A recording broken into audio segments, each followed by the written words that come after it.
साल के अंत तक 5 राज्यों में विधानसभा चुनाव होना है। वहीं अगले साल की शुरुआत में देश में लोकसभा चुनाव होने हैं। ऐसे में सियासी पारा हाई होना स्वाभाविक है। इससे पहले विपक्षी दलों में एकजुटता की कोशिशें तेज हो गई हैं। 23 जून को पटना में इससे जुड़ी एक बड़ी बैठक बुलाई गई है। इस बैठक में कांग्रेस, जेडीएस, राजद से लेकर टीएमसी, सपा, डीएमके तक के नेता मौजूद रहेंगे। बैठक में गठबंधन की रूपरेखा तैयार हो सकती है। ये भी तय होगा कि सीटों का बंटवारा कैसे होगा, कैसे भाजपा को घेरना है, इसको लेकर भी मंथन होगा। आइए इस बैठक के एजेंडे और इसके असर के बारे में समझते हैं। कांग्रेस से जुड़े सूत्रों के मुताबिक बिहार के मुख्यमंत्री नीतीश कुमार और डिप्टी सीएम तेजस्वी यादव के साथ हुई मल्लिकार्जुन खड़गे और राहुल गांधी की बैठक में विपक्षी एकजुटता को लेकर कई बिंदुओं पर सहमति बनी है। अब उसी फॉर्मूले के सहारे विपक्ष के अन्य दलों को एक साथ लाने की कोशिश हो रही है। इस फॉर्मूले पर अंतिम मोहर तब लगेगी जब एक साथ सारे विपक्षी दलों के नेता बैठक करेंगे। इस फॉर्मूले में जो ये अहम बिंदु हैं: भाजपा के खिलाफ वैचारिक एकजुटता। नीतीश कुमार ने खड़गे और राहुल से मुलाकात के दौरान ये बात कही थी। उन्होंने कहा था कि भाजपा के खिलाफ विपक्ष को वैचारिक तौर पर एकजुट होना होगा। कई ऐसे मुद्दे हैं जिन पर विपक्ष की राय एक है। इन्हीं मुद्दों के सहारे सभी को एक होकर भाजपा से लड़ना होगा।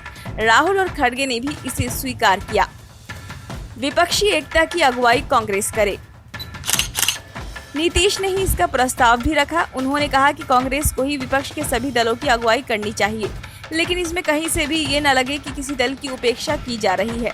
सभी के सम्मान का ख्याल रखना चाहिए। चुनाव में सीट बंटवारे का फॉर्मूला। नीतीश ने कहा कि चुनाव के वक्त जिस पार्टी का जिस भी राज्य या क्षेत्र में दबदबा हो, वहां उसे लीड करने दिया जाए। मसलन बिहार में राजद जदयू का प्रभाव है। ऐसे में यहाँ की ज्यादातर सीटों पर इन्हीं 2 पार्टियों के उम्मीदवार उतारे जाएं। इसके अलावा अन्य पार्टी जिसका कुछ जनाधार हो, उन्हें भी कुछ सीटों पर मौका दिया जाए। इसी तरह यूपी में सपा को ज्यादा सीटें दी जा सकती हैं। राजस्थान, छत्तीसगढ़, हिमाचल प्रदेश जैसे राज्यों में कांग्रेस लीड कर सकती है। जहां विवाद की स्थिति बने, वहां आपस में बैठकर मसला हल किया जा सकता है। कहा जा रहा है कि इस फॉर्मूले के दम पर विपक्ष 543 लोकसभा सीटों में से करीब 450 सीटों पर सीधे मुकाबले की तैयारी कर रहा है। मुद्दे जिन पर विपक्ष की एक राय है। विपक्षी दलों पर जांच एजेंसियों की कार्रवाई। इस वक्त सोनिया गांधी, राहुल गांधी से लेकर केसीआर, तेजस्वी यादव, उद्धव ठाकरे, ममता बनर्जी और अरविंद केजरीवाल तक कई मामलों में फंसे हुए हैं। ये एक ऐसा मुद्दा है जिसको लेकर सभी दलों की एक राय है। सभी ने इसके खिलाफ सरकार पर हमला बोला है। अल्पसंख्यकों के मुद्दे पर विपक्ष ने लगातार आरोप लगाया है कि सरकार अल्पसंख्यकों के खिलाफ काम कर रही है। सरकार पर सांप्रदायिक होने का भी आरोप लगाया जा रहा है। ऐसे में इस मुद्दे पर भी विपक्ष सहमति बना सकता है। जाति की सियासत पर विपक्षी दल भाजपा के हिंदुत्व को जातिगत राजनीति से तोड़ने की तैयारी कर रहे हैं।